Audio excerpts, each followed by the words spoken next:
Bonjour à toutes et à tous, j'espère que vous allez bien. On se retrouve aujourd'hui pour une toute nouvelle vidéo divination sur la chaîne, ça faisait tellement longtemps, je sais. Oui, ça fait longtemps que j'avais pas fait de vidéo de contenu pur sur cette chaîne puisque le temps me manque cruellement pour faire ce genre de choses étant donné qu'il faut que je fasse beaucoup de recherches au préalable avant de vous faire une vidéo de ce genre et que ça demande beaucoup d'investissement. Mais aujourd'hui, on va essayer de rattraper un petit peu de retard et de redynamiser un petit peu cette chaîne avec une divination pour personne fauchée puisqu'elle ne demande qu'un objet qu'on a a priori tous chez soi, c'est-à-dire un livre. Vous l'aurez compris, c'est la bibliomancie. Enfin, vous l'aurez compris avec le titre, en fait. Bref, l'idée de la bibliomancie, c'est donc de faire de la divination, vous l'aurez compris, avec un livre. Alors, son nom l'indique de lui-même, bibliomancie, ça vient du grec biblia qui veut dire livre. On le retrouve dans bibliothèque, dans bibliographie et également dans Bible, puisque la Bible, c'est le livre dans la religion chrétienne. Et du suffixe manteia, qui est grec lui aussi, et qui signifie divination. Donc c'est littéralement la divination dans un livre. Alors, dans les grandes lignes, il suffirait d'ouvrir un livre, si je commence déjà à mélanger les mots, ça va mal se passer, d'ouvrir un livre et de pointer une ligne au hasard qui contiendrait la réponse à une interrogation. Au départ, évidemment, on utilisait essentiellement des livres sacrés, la fameuse Bible en tête, le livre forcément, puisque c'est l'archétype du livre et simplement parce que c'était le livre qui était imprimé par défaut au début de l'invention de l'imprimerie, mais aujourd'hui on peut se servir à peu près de n'importe quel ouvrage. Enfin, presque. On est d'accord que le dernier catalogue d'IKEA, ça va pas être ouf. Quoique, on sait jamais, peut-être que les noms suédois peuvent nous aider à déverrouiller notre futur. Allez savoir. D'ailleurs, c'est le choix du livre qui oriente parfois le nom de la pratique divinatoire, puisque cette pratique, en fait, elle a plusieurs noms qui changent en fonction de la nature du livre qu'on va utiliser. On va parler, par exemple, de stichomancie, stikos qui veut dire vers, en grec, le vers poétique, pas le vers... Non, on ne... La divination au fond d'un verre de cantine pour voir ton âge, c'est pas de la bibliomancie, on est bien d'accord, c'est pas de la stichomancie. Et on utilise également le terme de rhapsodomancie. Donc, pardon, la stichomancie, on utilise un recueil des poésies, comme son nom l'indique, le vers poétique, le recueil des poésies. Et la rhapsodomancie, donc qui vient de rhapsodos, qui veut dire récitation, toujours en grec, bien entendu, quand on va se servir également d'un recueil de poésie. On parlait également de sort homérique ou de sort virgilien, avec une majuscule au mot sort, qui n'a pas ici le sens de sortilège, mais qui a le sens de destin, le sort. Vous savez, quand on dit le sort s'acharne, on parle du destin ou de la fatalité. Là, c'est cette idée-là. Donc, ça vient du latin sortes homericoe ou sortes virgilianoe, quand on puisait tout simplement dans les œuvres d'Homère ou de Virgile pour cette pratique-là. Donc, il y a autant de variantes que de livres, au final. Alors, cette pratique, on a l'impression qu'elle remonterait à l'Antiquité, mais on n'a absolument aucune certitude sur ce sujet. On a effectivement quelques sources, notamment un abbé qui s'appelle l'abbé du Rennell, qui a écrit dans ses recherches historiques, donc c'est un extrait de l'histoire de l'Académie royale des inscriptions et des belles lettres, n'est-ce pas ? Donc c'est un livre qu'il a écrit dans les années 1753, qui dit que cette pratique a régné, je vous fais la citation, je vous la lis, a régné longtemps dans le paganisme chez les Grecs comme chez les Romains, d'où il semble qu'elle a passé aux chrétiens, parmi lesquels elle s'est conservée pendant une longue suite de siècles. On est d'accord que c'est pas le truc le plus précis de l'univers pour dater les origines de cette technique. Bon. Cela dit, ça reste quand même quelque chose d'assez probable. On sait très bien que le livre, avant l'invention de l'imprimerie, c'est un outil très rare, qui ne se manifeste pas toujours de la même façon et à la même forme. Il n'a pas toujours eu cette forme de livre relié avec une couverture et des pages entre elles. Ça a été des rouleaux, ça a été des tablettes, bref, le support écrit a considérablement évolué. Le support écrit n'était pas toujours très facile à produire. Le livre en lui-même était quelque chose de rare, quelque chose de cher, fait avec des matériaux nobles. Il demandait le travail de nombreux scribes, la science évidemment de l'écriture et de la lecture, qui était seulement l'apanage d'une élite lettrée. Donc du coup c'était un objet qui était considéré comme sacré, rare, précieux, mystérieux. Du coup c'est pas très étonnant d'avoir essayé d'y chercher des messages de l'avenir, comme dans tout objet qui est investi d'une aura un petit peu particulière. En revanche, sur les sorts homériques et les sorts virgiliens, on a des traces un petit peu plus solides. On sait par exemple la méthode qui était employée pour utiliser ces écrits-là. On choisissait au hasard un passage des œuvres de Virgile ou d'Homère et on utilisait ce passage-là pour répondre à une question que l'on soumettait ensuite à un devin pour qu'il l'interprète. Donc cette stichomancie, c'est quelque chose qu'on connaît notamment via les écrits de saint Augustin au IVe siècle, qui en rapporte l'usage sous l'Empire romain, avec ce qu'il sait au IVe siècle. Bien entendu, on a un décalage temporel. Je vous lis ce qu'il nous écrit dans ses mémoires, donc. Il arrive souvent qu'en ouvrant à l'aventure le livre d'un poète, avec l'intention d'y trouver quelques lumières dont on a besoin, on tombe sur tel vers qui s'accorde merveilleusement avec ce que l'on cherche. Là, l'idée, il faut bien savoir, on remet les choses dans leur contexte, hein, saint Augustin, c'est un catholique, comme son petit préfixe nous le laisse deviner. Donc, il est fermement opposé à la divination, qui est condamnée par la Bible et condamnée par l'Église. Mais on va dire qu'il essaye de montrer une explication logique. C'est-à-dire qu'il nous dit que, en fait, si on a l'impression que le vers répond à notre question, c'est simplement parce que les vers poétiques sont faits d'une telle forme qu'on aurait l'opportunité d'y déceler un petit peu le message qu'on voudrait. Donc ce serait un peu de l'autosuggestion. Dans la suite, il nous dit que, bien qu'en le composant, le poète eut sans doute tout autre chose dans l'esprit, il ne faut pas s'étonner si poussé par quelque instinct secret qui le maîtrise, et sans même savoir ce qui se passe en lui, par pur hasard enfin et non par sa propre science, les réponses d'un homme s'accordent quelquefois avec les actions et les aventures d'un autre homme qui vient l'interroger. Donc il nous dit en gros, ouais, c'est bien joli, mais en fait, c'est applicable à tout. C'est un petit peu comme aujourd'hui avec les horoscopes, où on se dit que finalement les messages sont suffisamment vagues pour coller à tout. C'est l'explication qu'il trouve. Cela dit, ce saint-là n'est pas le seul à nous parler de la pratique de la stichomancie. On en trouve également des petites évocations dans les œuvres de Rabelais, dans son tiers-livre des faits et dits héroïques du noble Pantagruel, pour le titre complet, il y consacre un chapitre entier. Si jamais vous l'avez, c'est le chapitre 10. Lui, il fait remonter cette pratique à Socrate et à plusieurs empereurs romains. Il nous cite par exemple Opellius Macrinus, Alexandre Sévère, Adrien et même Trajan. Bon, on n'a absolument aucune preuve de ça, hein, c'est vraiment du Rabelais. Où est-ce qu'il l'a pêché? On ne sait pas puisqu'aucune source n'est citée. Pourquoi pas, mais on ne peut pas s'appuyer là-dessus. Ça reste une œuvre de fiction, même si elle est très documentée et très philosophique. On ne peut pas s'appuyer là-dessus pour dire que Trajan a effectivement pratiqué la bibliomancie. On en trouve également quelques évocations chez Alfred de Musset, puisque lui-même s'y prêtait très volontiers.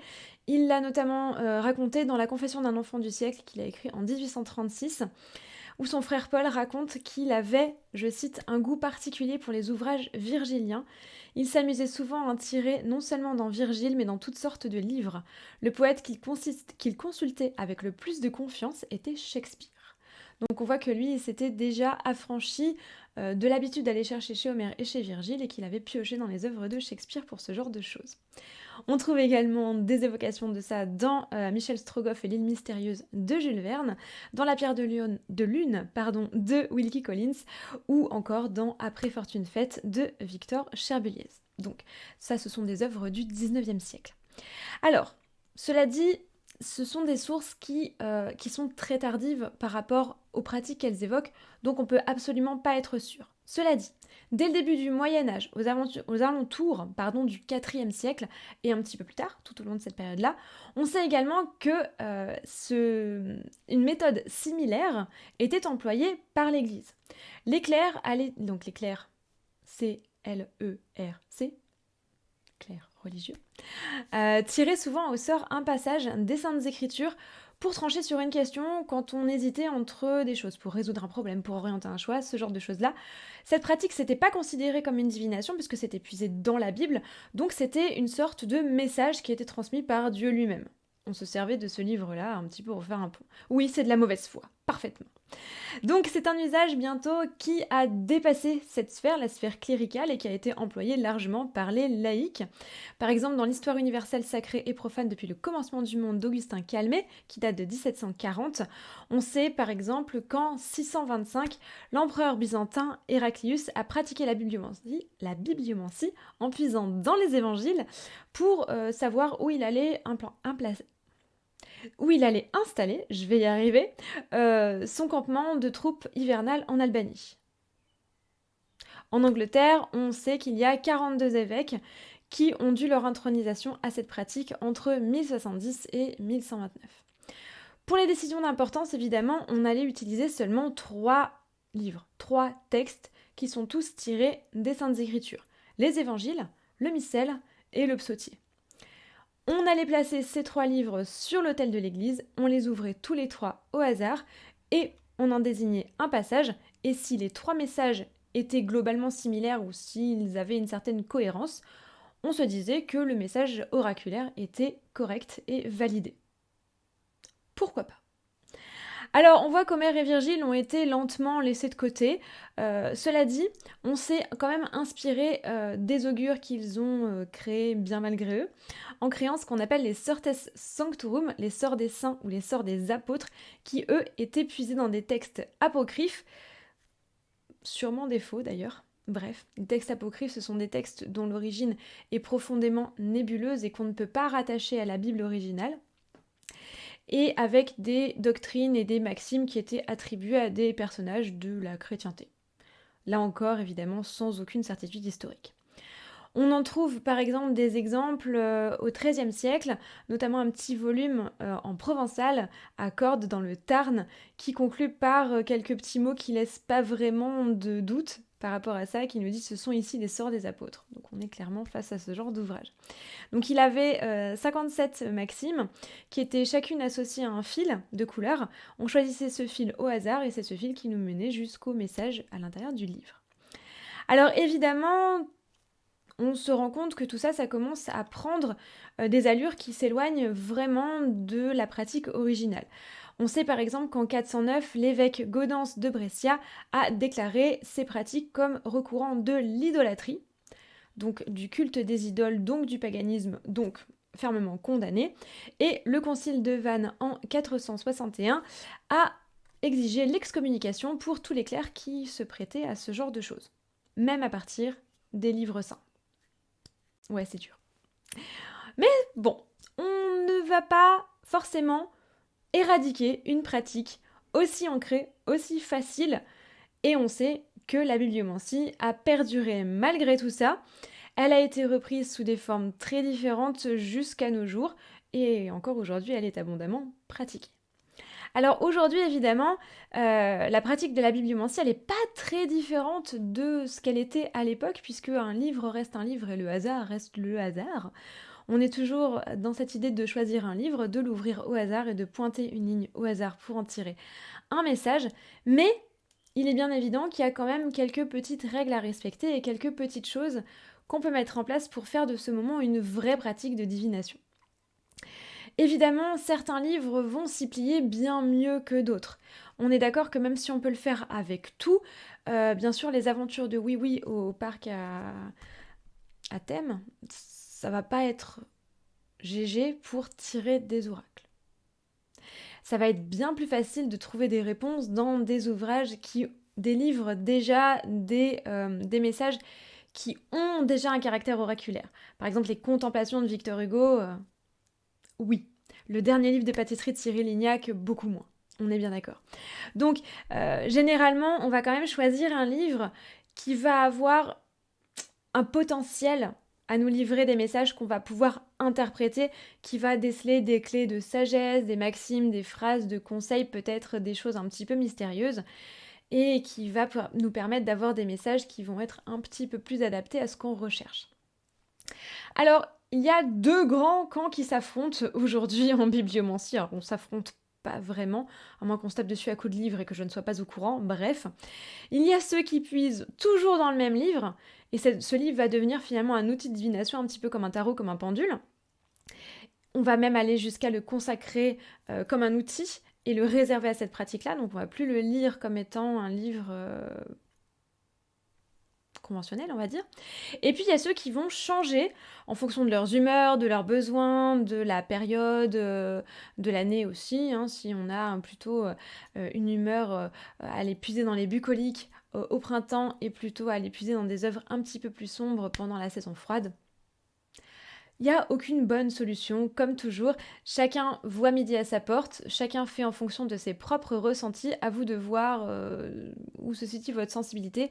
Si vous êtes par exemple très très proche d'un certain livre, que vous le relisez tout le temps, en permanence, ou qu'il a eu une importance déterminante dans votre vie, qu'il a changé votre façon de voir les choses, qu'il vous a aidé, qu'il a été un message de sagesse pour vous, qu'il a eu un sens très profond à un moment clé de votre existence, peut-être que vous aurez envie de vous servir de ce livre-là.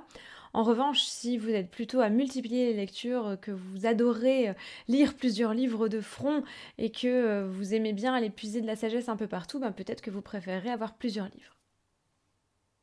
À vous de choisir. Je vous donnerai à la fin de cette vidéo mes livres préférés à moi. Je suis plutôt team numéro 1, perso. Donc on va rester fidèle à un livre. Enfin, moi j'en ai 2. En réalité, il y en a 4, mais il y en a un qui est en 3 tomes, donc ça ne compte que pour 2. Et je vous donnerai aussi quelques références de livres qui ont été conçus spécialement... Calme-toi. Spécialement dans ce but-là, en vous disant un petit peu ce que j'en pense. Alors, concernant la pratique proprement dite, très souvent, on va utiliser seulement une seule phrase du livre, celle qu'on va pointer avec le doigt, avec les yeux fermés, ou un vers, phrase ou vers, en fonction de ce qu'on a choisi, si c'est un recueil en prose ou un recueil en vers. Cela dit, il y a certaines personnes qui vont considérer le paragraphe dans son entier, ou la strophe si jamais vous êtes face à une poésie, ou seulement, encore plus drastique, le mot pointé. Là encore, à vous de voir. Ce qui peut être intéressant au départ, quand on commence dans la bibliomancie, c'est de faire les trois. C'est-à-dire, on pointe, on relève le mot, on relève la phrase ou le vers, et on relève dans un troisième temps le paragraphe ou la strophe, on note les trois, et on voit un petit peu ce qui est le plus pertinent et ce qui nous parle le plus, et on attend un petit peu, on y revient une fois que le message s'est accompli, et on voit en fait où se situe la réponse. Ça peut vous permettre de voir quelle est votre méthode. À vous de choisir. On dit aussi également que si la phrase est coupée, donc si son autre partie se trouve sur une autre page, ça a aussi de l'importance. Si la partie qui vous manque, elle est sur la page d'avant, c'est le signe qu'il va falloir aller puiser dans le passé pour trouver votre réponse. Si, dans le cas contraire, elle est sur la page d'après, vous l'aurez compris, ça veut dire que le futur est très incertain et qu'il va falloir ouvrir les yeux parce que les choses sont encore très nébuleuses. Si la phrase est coupée entre les deux pages ouvertes, c'est-à-dire si vous avez pointé par exemple une page de gauche et que l'autre partie de la phrase est sur la page de droite, ou inversement, vous avez pointé une page de droite et l'autre partie est sur une page de gauche et l'autre partie est sur la page de droite. Oui, c'est ça. De toute façon, la droite et la gauche, c'est le bazar. Suivant comment on est tourné, ça change tout. Bref. Là encore, ça peut avoir son importance. Si la partie manquante, elle est sur la page précédente, la page donc de gauche si vous êtes dans un livre qui se lit dans la lecture européenne, de gauche à droite, ça veut dire que c'est le signe que votre réponse, elle est sous vos yeux, elle est évidente et vous devriez écouter votre intuition. Si en revanche la partie manquante, elle est sur la page de droite, donc la page suivante, ça voudrait dire que le message, l'interprétation, le message divinatoire qui vous est délivré va arriver très très vite, c'est imminent. À vous de voir. Évidemment, vous pouvez bien entendu changer cette signification si vous lisez un livre qui se lit dans le sens inverse de lecture européenne, par exemple si vous puisez dans un manga. Donc là encore, vous êtes libre de choisir si vous avez envie d'intégrer ces variantes-là dans votre pratique ou pas. Il existe bien évidemment également une façon ritualisée de faire de la bibliomancie. On ne va pas juste se contenter de poser la question, d'ouvrir le livre et de pointer, même si on peut tout à fait le faire. On peut coder cette pratique par un rituel qui peut devenir un véritable cérémonial divinatoire. À titre d'info, je vous en donne un petit déroulé. Techniquement, selon certaines traditions, seul un livre tombé de lui-même d'une étagère au moment où on a besoin d'une réponse, une phase difficile, une période de transition, d'incertitude, un choix à faire, etc. Donc c'est une période de vie dont on parle. C'est pas juste le moment où on se pose la question, sinon on est bien d'accord que ça va être très compliqué, seul ce livre-là pourra être consulté. Parce que ça veut dire qu'il a envie de lui-même de vous fournir la réponse et qu'il est capable de vous apporter l'éclaircissement dont vous avez besoin. Donc en gros, si vous aviez envisagé de pratiquer la divination à un moment ou à un autre, que vous êtes dans une phase particulière de votre vie, qu'un livre tombe, servez-vous-en. Ou si jamais, même sans avoir envisagé une divination, si vous êtes dans une période un petit peu questionnable de votre vie et que par un hasardeux, un livre tombe d'une étagère, peut-être que c'est le signe qu'il faut vous mettre à la bibliomancie. Allez savoir. Donc dans ces cas-là, on ramasse le livre, on en prend soin. Si jamais il a les pages cornées, on le décorne et on lui enlève sa poussière et on lui fait un bisou parce qu'il est tombé et qu'un livre qui tombe, c'est toujours très triste. Bref. Si vous avez vu la version longue du Seigneur des Anneaux et que vous êtes bibliophile comme moi, peut-être que vous frémissez d'horreur à cette scène atroce où Arwen fait tomber un livre et où le livre tombe encore dans les pages. Pour moi, c'est la scène la plus insoutenable de tout le film. Bref, parenthèse fermée. Donc on le ramasse, on lui fait des bisous, on le console un peu d'être tombé et on le presse contre son cœur avec amour, en le remerciant bien sûr d'avoir fait la démarche de sacrifier son intégrité physique pour répondre à notre question. Ensuite, on le place sur une table ou sur n'importe quelle surface plane. On le met en équilibre sur la tranche. Donc la tranche, je rappelle, c'est ça. Donc on le met comme ça. Et on le laisse s'ouvrir, on le lâche pour le laisser s'ouvrir de lui-même. Des fois, ça fonctionne pas bien, donc n'hésitez pas à mettre vos mains de chaque côté pour l'aider à ne pas juste tomber d'un côté ou de l'autre. Si ça ne marche pas, vous pouvez bien entendu l'aider un peu en effeuillant un petit peu les pages sur le dessus s'il est un peu récalcitrant. Et c'est donc seulement à ce moment-là qu'on ferme les yeux et qu'on pointe d'une main innocente. Généralement, on utilise la main gauche qui est reliée à l'hémisphère droit du cerveau, qui est l'hémisphère de l'intuition. Et on pointe donc une ligne au hasard sur les pages ouvertes. On laisse le doigt se déplacer, on se balade un petit peu, et quand on sent qu'il est au bon endroit, on s'arrête, on ouvre les yeux, et on lit le message. Donc notez-le, parce que ce sera peut-être pas forcément clair du premier coup, peut-être que vous aurez besoin d'y revenir ensuite, peut-être que c'est quelque chose que vous aurez besoin de méditer ou de digérer un petit peu, ou peut-être que la réponse va vous sauter aux yeux tout de suite. Alors personnellement, moi j'utilise, je vous l'ai dit tout à l'heure, 2 livres, enfin 4, mais il y en a un qui compte. Il y en a 3 qui comptent que pour un. C'est l'Odyssée d'Homère et la Divine Comédie de Dante. Alors, le truc rigolo avec l'Odyssée d'Homère, c'est que je n'avais absolument aucune connaissance des sorts homériques et de la stichomancie au moment où j'ai choisi ce livre-là. C'est le premier livre avec lequel j'ai pratiqué la bibliomancie et c'est le premier livre que j'ai choisi parce qu'il était joli. Tout simplement. Et parce que je l'aimais beaucoup. J'aime beaucoup ce récit mythologique, j'adore la mythologie depuis toujours. Et c'est vrai que quand j'ai voulu me mettre à la bibliomancie, alors je devais avoir 11 ou 12 ans, un truc comme ça, et ben il était joli dans la bibliothèque à la maison, donc j'ai pris celui-ci. Alors depuis, j'en ai d'autres versions parce que cette traduction-là, elle est pas ouf, très clairement. C'est loin d'être ma préférée. Moi, j'ai une petite préférence pour la version des Belles Lettres de chez Gallimard, bref, on s'en fiche un peu. Mais du coup, ce livre-là, je l'ai réservé exclusivement à la pratique de la divination. Donc je ne le lis plus, il est consacré et je l'utilise que pour ça, c'est un outil de divination. Voilà, tout simplement. Et donc celui-là, je l'utilise de manière tout à fait conventionnelle, mais je vais quand même vous parler de la Divine Comédie de Dante que j'utilise dans une variante très personnelle de ce rituel-là. Alors j'ai pris qu'un tome ici, mais j'ai la version en 3 tomes, donc l'enfer, le purgatoire et le paradis. Et c'est ce que j'aime en fait avec ce livre-là, c'est qu'il est en 3 tomes et que ça me permet donc de faire une triple lecture. Alors ce que je fais généralement, j'utilise ce livre-là quand j'ai besoin d'un éclaircissement bien plus complexe, quand je suis dans une situation très difficile, donc c'est très rare. La dernière fois que je l'ai utilisé, c'est quand j'ai démissionné de l'Éducation nationale, c'est pour vous dire, c'était en 2014 donc ça remonte, n'est-ce pas? Oh, ça fait tellement longtemps ça fait 9 ans qu'on ne s'est pas interrogé. Je t'ai manqué. Alors lui du coup n'est pas consacré, je le lis toujours en loisir. Oui, on peut lire la Divine Comédie de Dante en loisir. Oui.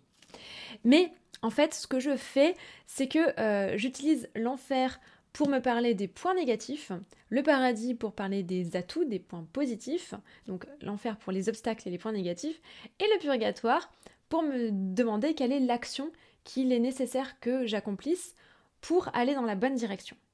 Donc j'ai un petit peu c'est un petit peu comme un tirage à 3 cartes avec le tarot, si vous voulez. J'ai cette lecture en 3 temps où je vais d'abord, alors je commence toujours par l'enfer, ensuite je fais le paradis et ensuite je fais le purgatoire. Donc je ne suis pas l'ordre logique des tomes de la Divine Comédie, parce que je suis une rebelle terrible. Mais voilà, j'aime bien cette méthode-là, donc à vous de voir si jamais il y a des livres qui peuvent se plier à ce genre de choses. Pourquoi pas le faire avec des livres en plusieurs tomes, hein, comme Le Seigneur des Anneaux par exemple. On pourrait imaginer tout à fait puiser dans la communauté de l'anneau un éclaircissement sur le départ de quelque chose, les 2 tours sur les facteurs qui vont poser problème et qui vont s'opposer, et le retour du roi sur le dénouement. Pourquoi pas? Ça peut être des choses comme ça. Voyez un petit peu avec le sens des tomes et ce qui peut vous inspirer. Alors sachez qu'il existe également des livres qui sont conçus spécialement pour ça. Ce sont des livres oracles en fait qui contiennent sur une page un message purement oraculaire qui est dédié à ça. Donc j'en possède 2, donc je vais vous présenter ces 2 ouvrages-là.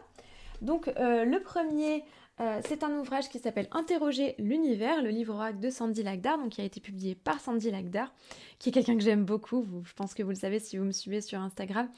Donc Sandy Lagdar, c'est quelqu'un qui chasse qui cherche les esprits et les fantômes. Donc c'est quelqu'un qui arpente les lieux qui sont réputés hantés, non pas en forme de thé, mais hantés, bref, pour essayer de déterminer si effectivement il y a des présences fantomatiques ou des esprits à cet endroit-là. Donc c'est quelqu'un qui a une sensibilité extrêmement fine à ce genre de choses, et donc quand elle a écrit cet ouvrage, c'est vrai que j'étais très curieuse de le découvrir, et donc c'est un ouvrage très simple. Vous voyez que voilà, il y a un petit message par page, c'est clé en main, on l'ouvre, voilà, c'est pas le bon moment par exemple. Je l'aime beaucoup. C'est super clair, du coup, on n'a pas cette interprétation qu'on peut avoir avec les autres livres, donc j'avoue que celui-ci, quand on a besoin d'une réponse très simple, ça peut être une opportunité vraiment, vraiment sympathique. Donc le rituel est tout simple, elle nous le met derrière, prenez le livre entre vos mains, concentrez-vous pendant quelques secondes en pensant à votre question, lorsque vous vous sentirez prêt, ouvrez le livre et la réponse de l'univers apparaîtra. Donc je trouve l'idée assez rigolote, et ce que j'aime bien, c'est qu'il y a des messages positifs, mais il y a aussi des messages négatifs. C'est-à-dire qu'il y a des réponses qui nous disent non, ou il y a des réponses qui nous disent tu vas en chier. Ça j'aime bien. Moi j'aime bien, c'est pour ça que je vais chercher chez Dante et chez Homer aussi, c'est que j'aime bien quand on est honnête, et que j'aime bien mes divinations avec une honnêteté assez crue. J'aime bien quand mes jeux, quand mes oracles, quand mes supports ne prennent pas de gants et me rentrent dedans cruellement pour me mettre le nez dans mon caca et me dire ce que j'ai fait ou pas. C'est pour ça que j'aime beaucoup le Béline, notamment, ou des tarots qui peuvent être assez agressifs, comme le Deviant Moon, comme le tarot de Penny Dreadful également, qui est... Faut être bien accroché avant de le prendre. Et je suis moins friande de tout ce qui est doudou, livres consolateurs, jeux consolateurs, même si de temps en temps ça fait du bien, et j'en ai quelques-uns. J'ai quelques jeux comme ça que j'utilise pour me réconforter, mais c'est vrai que la plupart du temps, je vais plutôt me diriger vers des choses assez cash. Du coup, je suis assez contente que dans ce livre-là, il y ait des messages négatifs et des messages qui nous disent « Ben non, ça va pas bien se passer, tu vas en chier », pour parler poliment. Deuxième ouvrage, donc, c'est celui-ci, le livre oracle. Alors, j'ai oublié de vous donner les petits détails techniques sur le livre de Sandy Lagdar. Il est aux éditions Symbiose et il coûte 15€. Pardon pour les détails. Je vais y penser tout de suite pour celui-ci. Donc, il s'appelle le livre oracle de Francia Place, je ne sais pas si je le prononce correctement. Lui, il est aux éditions Arcana Sacra et il coûte 15,95€, donc sensiblement le même prix. Alors, la différence, même s'il est basé exactement sur le même principe, mais la différence avec le précédent, c'est que lui, en fait, les messages sont sur 2 pages, c'est-à-dire qu'il y a un message, donc une phrase toute simple, ici, et derrière, en fait, on a un conseil, donc qui va nous détailler, en fait, une petite interprétation du message précédent. Du coup, il y en a beaucoup moins dedans, hein, parce que déjà il est beaucoup plus fin et que du coup c'est divisé par 2. Et par contre, eh bien, on est moins laissé à l'interprétation tout seul. Si on débute, c'est un livre qui du coup va nous prendre un peu plus par la main et qui va nous fournir une interprétation un petit peu comme un livret d'oracle où on n'a pas que le mot-clé sur la carte, on peut aussi aller chercher dans le livret s'il y a une interprétation plus profonde. Donc, les points positifs, c'est ça, c'est qu'on a un peu plus d'encadrement avec ce livre-là. En revanche, je trouve déjà qu'il n'y a pas beaucoup de messages. Vous voyez un petit peu l'épaisseur ? On a beaucoup moins de matière, surtout que c'est divisé par 2. Et surtout, pour l'avoir parcouru en entier, il n'y a que des messages positifs. Alors, c'est très très bien pour certaines choses, c'est pour ça que c'est pas un vrai point négatif, pour le coup, mais pour moi, qui aime bien qu'on me dise non des fois, ou qui aime bien qu'on me dise tu t'es gourée, assume ma fille, comme ça m'est arrivé récemment avec le Béline qui m'a clairement dit, qui m'a clairement traité de traîtresse. Ça pique, mais ça fait du bien. J'aime bien, moi, les trucs qui piquent et qui font du bien. Donc, c'est un livre, perso, il est très joli, il est super mignon, mais je pense qu'il vaut mieux l'utiliser quand on a besoin de se rassurer et quand on a besoin quand on n'est pas bien, en fait. Pour moi, c'est un livre, c'est pas tellement un livre oracle de bibliomancie, c'est plutôt un livre où quand on est vraiment au fond du gouffre, on n'est pas bien, on se dit qu'on est nul, qu'on vaut rien, que la vie c'est dégueulasse et que rien n'ira. C'est le livre, c'est un peu le pote, vous savez, que vous allez appeler le pote Sagittaire ou Lion et qui va vous dire mais non, ça va aller, calme-toi, tout ira bien. Des fois, on en a besoin. Moi, ça m'agace, mais des fois, on a besoin de ce genre de choses. Donc, voilà, pour moi, c'est un bouquin qui est plutôt, qui est pas tellement pour avoir la vérité, mais qui est plutôt pour avoir un peu de consolation quand on en a besoin, surtout quand on est au fond du gouffre, parce que quand on est au fond du gouffre et qu'on se dit que la vie est nulle, on n'a pas la vérité non plus. Voilà. Mais, vous l'aurez compris, je resterai fidèle à mes amis de papier. Bref, voilà, j'espère que cette petite vidéo vous aura plu, que ça vous aura donné quelques petites pistes. Peut-être que ça vous aura donné envie de découvrir cette pratique si vous ne l'avez pas, si vous ne l'avez jamais pratiquée ou si c'est quelque chose que vous ne connaissiez pas. Si c'est quelque chose que vous pratiquez déjà et que vous avez une pratique différente de celle que j'ai décrite, n'hésitez pas à la partager en commentaire, c'est là pour ça. Si vous voulez soutenir la chaîne, parce que ça fait toujours plaisir, j'aime pas gratter ce genre de choses, mais on est obligé maintenant, n'hésitez pas à mettre un j'aime. Si vous n'avez pas aimé, que faites-vous encore là au bout de 31 minutes 49 ? Allez faire quelque chose de plus constructif. Si vous avez aimé la vidéo, donc cliquez sur les petits pouces en l'air. N'hésitez pas également à la partager et à vous abonner à la chaîne si jamais ça vous tente. Si vous voulez me soutenir, n'oubliez pas que j'ai un Ko-fi et également un Patreon sur lequel je partage énormément de contenu. Et puis, prenez surtout grand soin de vous jusqu'à la prochaine fois. Portez-vous bien et le plus important toujours, quoi qu'il en soit, restez magique. Bye!